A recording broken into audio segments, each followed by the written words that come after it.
पिंपरी चिंचवड शहरामध्ये जनसुरक्षा विधेयक विरोधी निगडी येथील तहसील कार्यालयावर सर्वपक्षीय संघटना यांच्या वतीने आंदोलन करण्यात आले। या आंदोलनात स्थानिक संघटना, संस्था व राजकीय पक्षांचा प्रामुख्याने सहभाग होता।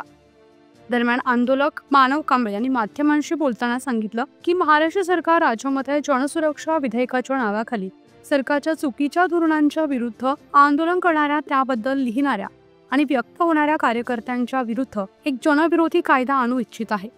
हे विधेयक कायद्यात बदलले गेले तरी सरकार विरुद्ध एकही ॲक्शन आपल्याला करता येणार नाही।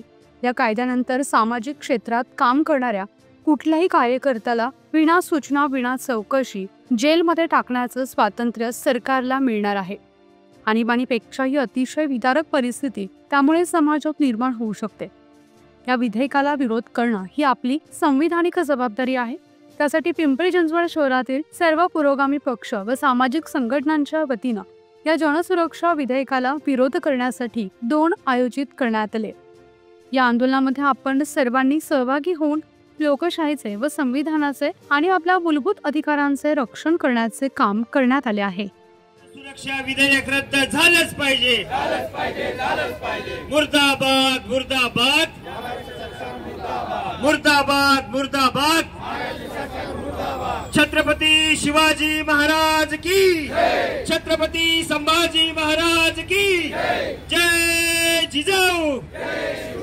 महात्मा ज्योतिबा फुलेचा, राजश्री छत्रपती शाहू महाराजांचा। जुलै 2024 मध्ये महाराष्ट्र सरकारने जनसुरक्षा विधेयक या ठिकाणी विधिमंडळामध्ये सादर केलेलं आहे आणि हे सादर करत असताना राज्यातील नक्षलवादावर नियंत्रण आणावं अशा पद्धतीचा उद्देश त्यांनी जाहीर केला आहे। परंतु या उद्देशाच्या आड या ठिकाणी सामाजिक कार्यकर्त्यांच्यावर निर्बंध आणण्यासाठी म्हणून हा कायदा आणलेला असं आमचं म्हणणं आहे। या ठिकाणी जे कार्यकर्ते किंवा ज्या सामाजिक संघटना, ज्या अगदी कामगार संघटना असतील, शेतकरी संघटना असतील, यांचे कार्यकर्ते सरकारच्या चुकीच्या धोरणाच्या विरोधामध्ये बोलतील, लिहितील, भाषण करतील, अशा लोकांना या कायद्याच्या अंतर्गत नक्षलवादी ठरवलं जाईल, अर्बन नक्षलवादी ठरवलं जाईल आणि त्यांना 1 वर्षापासून 7 वर्षापर्यंत किंबहुना त्याच्यापेक्षा अधिक कुठल्याही प्रकारची चौकशी न करता, कुठल्याही प्रकारचं आरोपपत्र दाखल न करता त्यांना जेलमध्ये टाकण्याचं प्रावधान या कायद्यामध्ये आहे। आणि म्हणून या कायद्याला विरोध करत असताना या देशाच्या संविधानानं, डॉक्टर बाबासाहेब आंबेडकरांनी जे संविधान दिलं, त्या संविधानानं ज्या अभिव्यक्तीचं, लिहिण्याचं, बोलण्याचं, व्यक्त होण्याचं, संघटना करण्याचं, आंदोलन करण्याचं जे स्वातंत्र्य आणि जो अधिकार, मूलभूत अधिकार या देशात त्या जनतेला दिला, त्या अधिकारांच्यावरच हे जर नियंत्रण आणणार असेल तर हा कायदा घटनाविरोधी आहे, जनविरोधी आहे, संविधान विरोधी आहे। आणि म्हणून हा कायदा या विधानसभेमध्ये मंजूर होता कामा नये।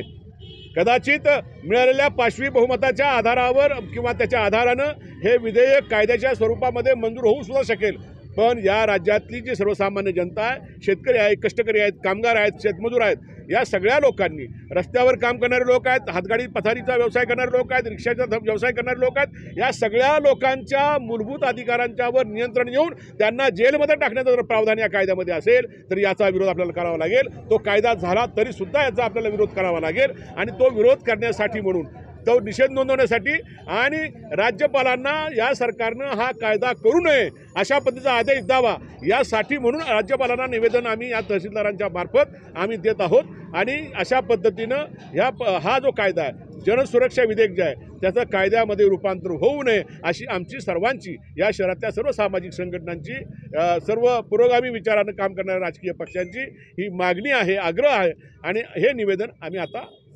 तहसीलदारांना सादर करणार आहोत। या संदर्भामध्ये राज्यभरामध्ये आंदोलनं सुरू आहेत, राज्यभरामधली जनता आता रस्त्यावर येते आहे आणि राज्यव्यापी आंदोलन या संबंधामध्ये उभं राहील आणि त्या आंदोलनामध्ये आम्ही पिंपरी चिंचवड शहरामधले सर्व सामाजिक कार्यकर्ते एक मोठं राजकीय आंदोलन किंवा सामाजिक आंदोलन जे उभं राहील त्याच्यामध्ये सहभागी होऊ आणि हे कुठल्याही परिस्थितीमध्ये हे विधेयक हाणून पाडण्याचं काम आम्ही केल्याशिवाय राहणार नाही असा इशारा आम्ही या ठिकाणी देतो।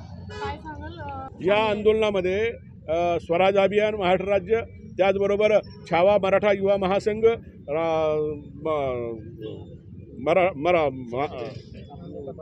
अपना वतन संघटना, त्याचबरोबर संभाजी ब्रिगेड, मराठा सेवा संघ, मराठा क्रांती मोर्चा, त्याचबरोबर अपना आम जनता पार्टी, नागरी हक्क सुरक्षा समिती, राष्ट्रवादी काँग्रेस शरदचंद्र पवार पक्षाचे प्रतिनिधी, त्याचबरोबर राष्ट्रीय काँग्रेसचे प्रतिनिधी या आंदोलनामध्ये सहभागी झालेले आहेत. अनेक महाराष्ट्र अंधश्रद्धा निर्मूलन समिती याच्यामध्ये आहे. राष्ट्र सेवा दलाचे कार्यकर्ते या आंदोलनामध्ये सहभागी झालेले आहेत. त्याचबरोबर अनेक कष्टकरी महासंघाचे म्हणजे महाराष्ट्र फेरीवाला क्रांती महासंघाचे कार्यकर्ते या आंदोलनामध्ये सहभागी झालेले आहेत. या ठिकाणी संविधान बचाव सजगता मंचाचे आमचे सगळे कार्यकर्ते या ठिकाणी सहभागी झालेले आहेत. शोषित आणि वंचित बहुजन पीडितांसाठी काम करणाऱ्या सर्व सामाजिक संघटना याच्यामध्ये सहभागी झालेल्या आहेत. एक जर हे कायद्यामध्ये रूपांतरित झालं तर पिंपरी चिंचवड शहरामध्ये तुम्हाला सांगतो मानव कांबळे असतील, मारुती भापकर असतील, धनाजी येळकर पाटील असतील, प्रकाश जाधव असतील किंवा या ठिकाणचे सिद्दीकबाई शेख असतील, अशा स्वरूपाचं जे काम करतात सर्वसामान्य लोकांच्यासाठी म्हणून ते सरकारच्या विरोधात काम करतात असं गृहीत धरून किंवा अशा पद्धतीचा त्यांच्यावर आरोप लावून त्यांना बेमुदत जेलमध्ये टाकण्यात येईल अशा पद्धतीची भीती आम्हाला या ठिकाणी